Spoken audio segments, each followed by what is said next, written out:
So this time we're going to look at the equation negative 12 equals 3x. Remember again, the equal sign separates the left side from the right side of my equation.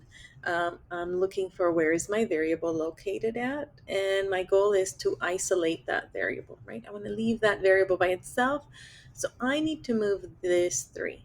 Now, because the 3 and the x are next to each other without any addition or subtraction symbols, I know that this means 3 times x.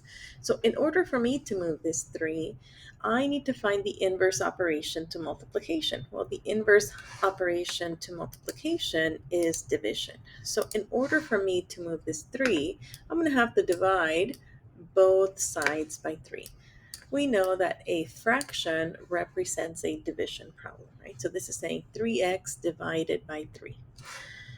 Well, 3 divided by 3 is equal to 1, right? So that's a 1. And so we're going to say, hey, 1x, as mathematicians, we have the understanding that 1x, we can write it as just x, is equal to, well, negative 12 divided by 3. Well, that's going to give us a negative 4. And again, we can always check our work by substituting the answer back into our original equation to see if it gives us a true statement. Right? Negative 12 is equal to 3 times negative 4. Is that true? Yep, that's true. 3 times negative 4 is negative 12. Now, using a scale, what would that look like? I need negative 12 on the left-hand side. These are each in groups of 5. So there's negative 10. I need 2 more of those. There's negative 12. On the right-hand side, I need 3 x's. 1, 2, and 3.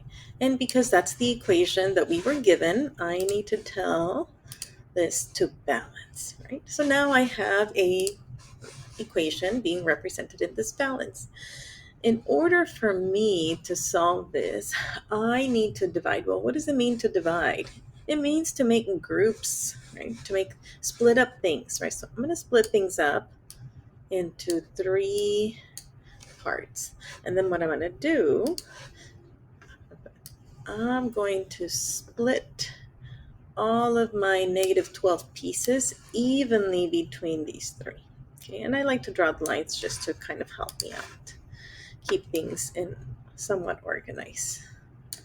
Let me move those out of the way, move those out of the way, and let me move those out of the way. And then from here, I can start putting these back on in 3 different groups, right? So that one's going to go with the top group. Let me put 2 right there, 2 right there. That's where I'm at so far. Let's see. I can put 2 more over there, 2 more right here, and 2 more right here, so that each section gets the same amount. So we can see now it's back to being balanced, and each group that I made, or each x, is equal to negative 4, right? Each x can be represented with 4 of these pieces. I could test it out.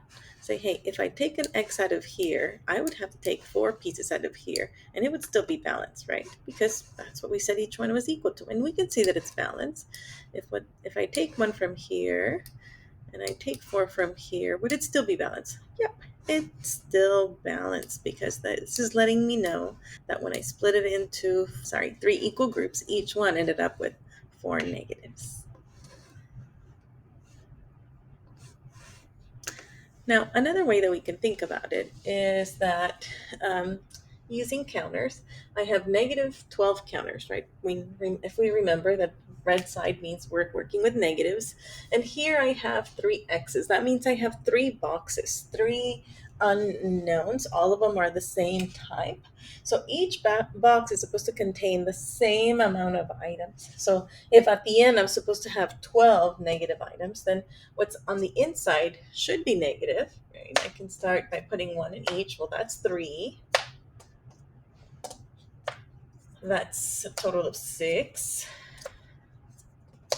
9, 12. Now I have the same amount on each side, and I'm looking for how many are in each box, right? X is just one single box. So my answer would have to be X equals -4. I have 4 of the negative counters inside of one box.